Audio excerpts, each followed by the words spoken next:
soccer? Have you ever seen 6-year-olds play soccer? Raise your hand. Okay, why are people laughing? Why is that funny? It's universal how 6-year-olds play soccer, right? It transcends race, religion, nationality, everything, right? There'll be a ball.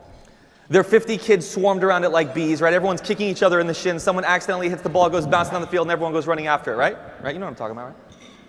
So in 1988, when I was 6 years old, it was exactly the same. So someone clips the ball goes bouncing down the field, I go running after it. I'm 6 years old, so my head's a third of my body, leading my body going down a descending hill. I'm running full speed. I trip. I go 7 feet through the air, and I do a tooth plant in the field. Do y'all know what a tooth plant is? It's as bad as it sounds, yeah. So I fall in the middle of the field on a big heap, a big weeping heap in the middle of this field, and I look up. And I see everyone staring at me, and I see everyone, some people horrified. There's blood coming down my nose. And then I see my coach sprinting towards me, right? It's like in slow motion, like it's a movie. And I'm putting my hands up instinctively because he's going to save me, right? He's going to make it all better, right? He's going to pick me up and take me away to somewhere where I'm not going to feel like my nose is broken, right? And he walks over and he goes, "Stop crying! What are you, a little baby? What are you, a little boy?" I was like, "Yeah." He's like, "Get back out there, man. Stop. Man up." I was like 6 years old. I was like, raise your hand if you've ever seen a 6-year-old boy told to man up. This happens where you're from too. Okay.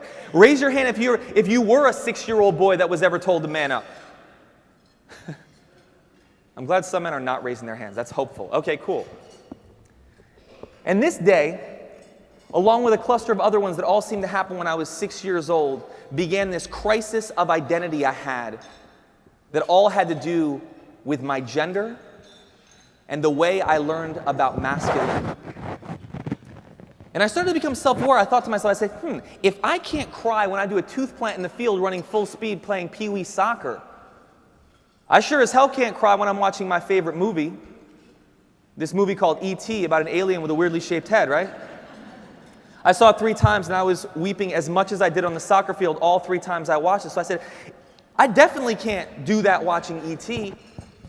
And I started to notice that I was getting these messages from all these different people around me, from my peers, from my friends, from my teachers, from strangers, who were like, "Stop holding hands with your dad.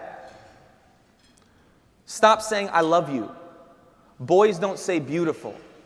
Stop being soft. Stop being tender." A lot of stop, right? Any guys relate to this? Any guys in here relate to this?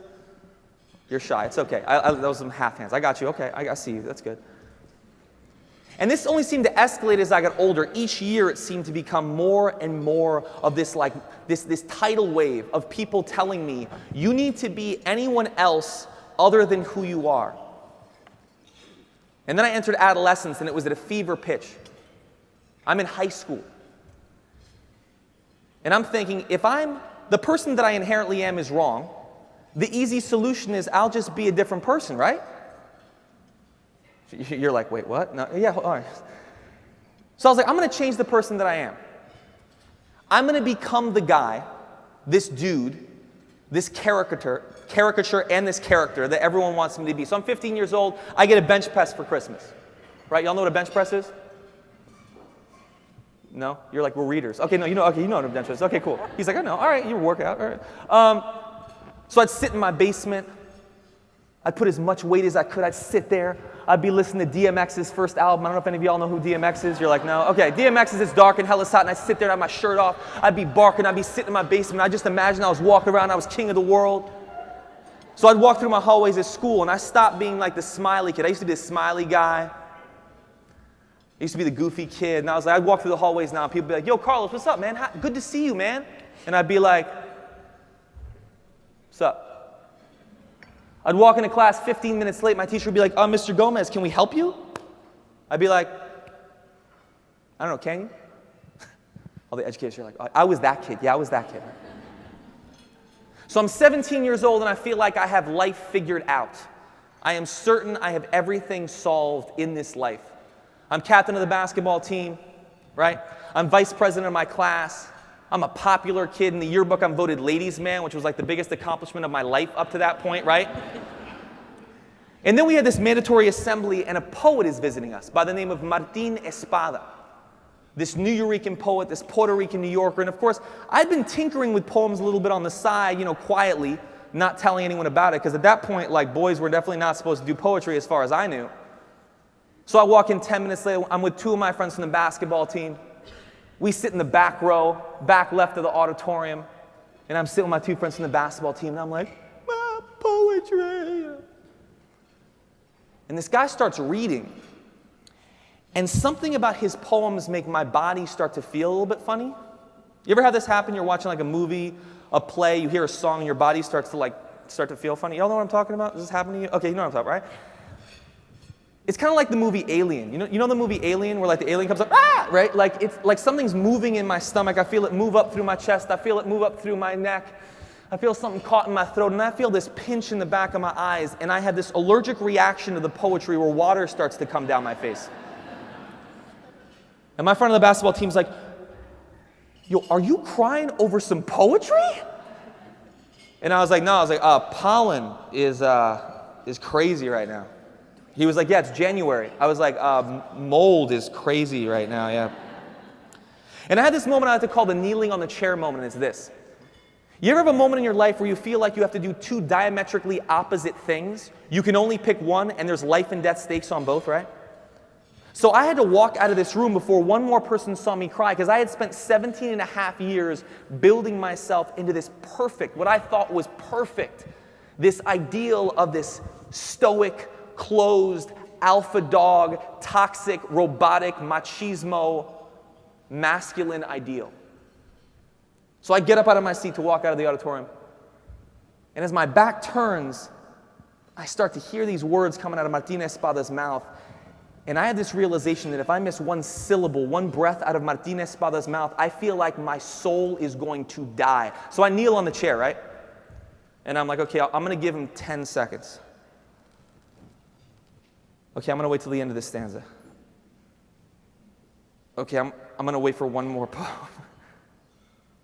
And before I know it, I blink, I look up, I'm in the back of the auditorium just like weeping, like ugly crying, like snot down my nose. 40 minutes have passed. He's closing his book, he's walking off the stage, and my two boys in the basketball team are just like. So I walk up to Martín Espada, and I buy a copy of his book, and he looks at me, and he's like, you're a poet. And I was like, he grabs the book out of my hand, and he writes, Para Carlos, Poeta del Futuro. For Carlos, poet of the future in Spanish. Now, to that point in my life, I only had one goal in life. And that was to be the starting shooting guard for the Chicago Bulls. That was my only goal, okay? And it was like the universe, like, oh yeah, you want to be a professional athlete? Yeah, you're actually going to go do this now. Yeah, you're welcome. There you go. And that was the first of two major turning points in my life where I started to challenge this one-dimensional narrative of toxic machismo masculinity that I felt like everyone was telling me I had to be. The second one was 6 years later. I'm 23 years old at a nightclub in Lower Manhattan at 5 minutes after 3 in the morning. You know, where most life revelations happen, right? And at the time of night, they turn on the lights, like, you don't got to go home, but you got to get the hell out of here, right? So we're moving towards the door, me and my two friends. I'm about 10 feet from the exit, and my shoulder bumps against this guy's chest. The guy rips his shirt off. He pushes me. He's like, what's up? I like to say the body is the source of the greatest and the least wisdom we are capable of, right? And this story exemplifies both. So first, the least wisdom. You have your body start to do something that you do not give it permission to do, right? Like, I don't have one thought go through my head, and before I know it, I'm stepping hard to it. I'm like, y'all seen this happen before? All the guys are like, yeah. All the women are like, yeah, right? So we're nose to nose, the circle opens up, my two friends fall in behind me. They're that reluctant, like the reluctant friend moment in the fight where they're like, okay, cool, yeah, we're doing, why are we doing this? What are we doing? Him and his 7 friends fall in behind him. Any math people here? Okay, so it's 7 and him, me, my 2 friends, the circle opens up. There's always that guy on the side who's like, yo, punch him in the face. And I'm like, thanks, dude, that's awesome. Great contribution to society, awesome. So we're sitting there. Everyone here seen the movie Glory with Denzel Washington? Okay, like 4 of you, that's cool. So the rest of y'all should see it. It's a great movie. There's a famous clip you may have seen, right? Denzel's being whipped against this thing. He turns around, he blinks, and 8 tears fall down his face, right? I call it the Denzel octuple tear, trademark. Hold on to that, okay, right? That's where he locked his first Oscar, in my humble opinion, okay? So hold on to that, right? So we're sitting there nose to nose. Everyone's waiting for somebody to cross that imaginary, that line that nobody knows where the point of no return comes. And I lean in towards them. I always wonder, like, what would happen if someone took this to, like, the next level and, like, leaned in and was just like... But I wasn't, like, 8 levels above the next level. Right? I'm, like, right here, sitting there. I lean in half an inch. I blink my eyes. And without another thought going through my head, 8 tears fall down my face.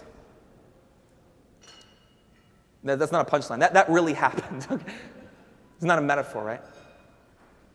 So the reaction this guy has is more surprising than anything I could have thought of in a million years. The tears fall down my face, and the guy in front of me does this. He's like, okay, chill, relax. Oh my God, that guy's crazy. What the? People are falling over tables. People are like, whoa. My friends are like, immediately the entire conflict is squashed. We leave the nightclub, the fight's over, everything is done, and my friends are like, what just happened? It became this story we'd look back on like, what was that, right? And it wasn't until 2 years later that I realized what it was, and it has to do with the body being the source of the greatest wisdom we are capable of, and it's this. My body calculated something that my mind, my maturity, where I was in my life could not have reached at that point, and it was this realization. What makes us live in a world where violence is such a staple to who we are as men, as the way we learn this one-dimensional notion of masculinity that too many of us are familiar with, instead of the infinite other derivations of it, where if 2 strangers bump into each other in a club at 3 in the morning, we all know what will probably happen next in too many cities and too many towns. And it's just like in a blink to fight to the death and it's over nothing. Risk my life, take his life, and I know nothing about this dude. And when I had that realization, I said, I'm going to spend the rest of my life as an artist, as a writer, as a man, as a human being, challenging the idea that men can only be one thing, but not just men. However you identify across the gender spectrum, whether you're a woman, whether you're a man, whether you're trans, gender nonconforming, post-gender, however you identify, that we should have permission to be our truest, our fullest, and our best selves. And when I wrote this book, when I wrote Man Up, Reimagining Modern Manhood, it's about reimagining manhood, but it's about reimagining a world where every single one of us has the permission and the freedom to ultimately be who we are. Thank you so much.